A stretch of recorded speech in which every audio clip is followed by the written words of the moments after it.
নির্বাচন কমিশনের মতো একটি সাংবিধানিক প্রতিষ্ঠানের গুরুত্বপূর্ণ পদে যদি ক্ষমতাশীল দলের সক্রিয় একজন নেতা বসেন, তাহলে সামনে যে নির্বাচন হবে সেটিকে কতটা নিরপেক্ষ ভাবতে পারবেন আপনি? বাংলাদেশে ঠিক এমন একটি নিয়োগকে ঘিরে শুরু হয়েছে তীব্র বিতর্ক।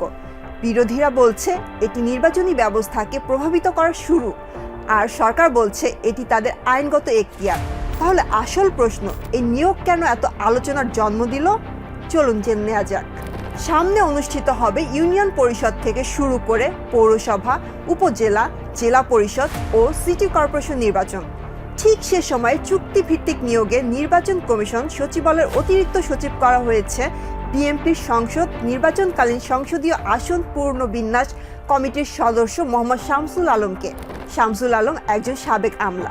2017 সালে নির্বাচন কমিশন থেকেই অবসর যাওয়ার পর তিনি বিএনপির রাজনীতিতে সক্রিয় হন। কিন্তু সমস্যা হলো, নির্বাচন কমিশনের অতিরিক্ত সচিব পদটি অত্যন্ত গুরুত্বপূর্ণ। সচিবের পরই তার অবস্থান।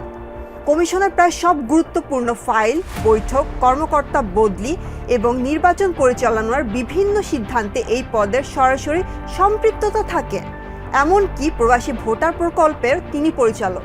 এই কারণেই বিরোধী দলগুলো বলছে এই নিয়োগ নির্বাচন কমিশনের নিরপেক্ষতা নিয়ে বড় প্রশ্ন তৈরি করছে।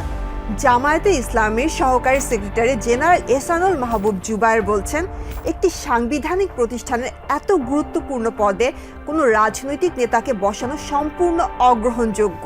জাতীয় নাগরিক পার্টির মুখ্য সমন্বয়ক নাসিরউদ্দিন পাটোয়ারি অভিযোগ করেছেন, স্থানীয় ও জাতীয় নির্বাচনকে সামনে রেখে সরকারি দলের ইঞ্জিনিয়ারিং শুরু হয়ে গেছে। এদিকে নির্বাচন কমিশনার আব্দুর রহমানুল মাসুদ সংক্ষিপ্ত প্রতিক্রিয়ায় বলেছেন, সরকার নিয়োগ দিলে কমিশনার করার কিছু থাকে না। নাম প্রকাশ না করার শর্তে নির্বাচন কমিশনার এক কর্মকর্তার ভাষ্য আরও উদ্বেগ বাড়িয়েছে। তার দাবি, অতিরিক্ত সচিব সব গুরুত্বপূর্ণ বৈঠকে থাকেন, ফলে কমিশনার অভ্যন্তরীণ তথ্য রাজনৈতিক দলের কাছে পৌঁছানোর ঝুঁকি তৈরি হতে পারে। পাশাপাশি কর্মকর্তা বদলির ক্ষমতাও নির্বাচনকে প্রভাবিত করতে ব্যবহৃত হতে পারে। তবে বিষয়টি শুধু নির্বাচন কমিশনের সীমাবদ্ধ নয়। একই দিনে অতিরিক্ত সচিব পদমর্যাদায় আরও 12টি সরকারি সংস্থার শীর্ষ পদে বিএনপির 12 জন নেতাকে নিয়োগ দেওয়া হয়েছে। এর আগে জুন মাসেও দেশের 8টি উন্নয়ন কর্তৃপক্ষের চেয়ারম্যান হিসেবে বিএনপি নেতাদের নিয়োগ দেওয়া হয়েছিল। অন্যদিকে প্রশাসনে বর্তমানে অতিরিক্ত সচিব পদমর্যাদায় 74 জন কর্মকর্তা কার্যত দায়িত্বহীন অবস্থায় রয়েছে। তাই প্রশ্ন উঠেছে, বিদ্যমান কর্মকর্তাদের বাদ দিয়ে দলীয় পর্যায়ের ব্যক্তিদের নিয়োগের প্রয়োজন কেন? সরকারের ব্যাখ্যা ভিন্ন। জনপ্রশাসন প্রতিমন্ত্রী বলছেন, এই নিয়োগ সরকারের আইনগত অধিকার এবং এ বিষয়ে কাউকে জবাব দেওয়ার প্রয়োজন নেই। সাবেক সচিব AKM আব্দুল আওয়াল মজুমদারের মতে, প্রশাসনের অভ্যন্তরীণ বিভক্তি ও দলাদলির কারণেই সরকার নিজেদের আস্থাভাজন লোকদের দায়িত্বে আনছেন। তবে তিনি সতর্ক করেছেন, নিয়ম না মেনে প্রতিষ্ঠান পরিচালিত হলে রাষ্ট্রই ক্ষতিগ্রস্ত হবে।